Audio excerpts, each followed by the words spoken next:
My name is Dan Kallenberger. I am an instructor at a technical college teaching visual communications and Photoshop as well as other Adobe products. I am going to be showing you Photoshop CS2 today.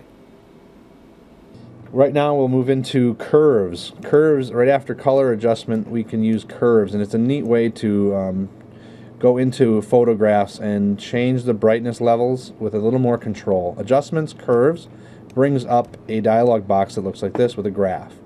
We can choose to move the graph to make the brights get brighter. We can take the brights and take them darker.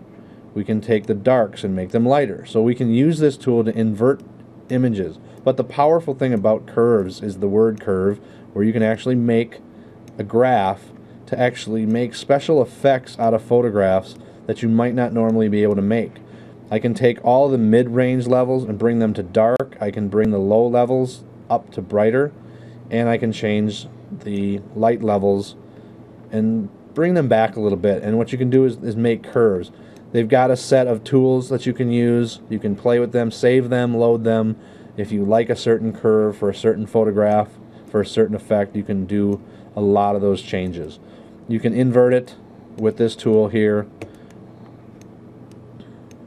There's a lot of neat special effects you can do, and that is curves.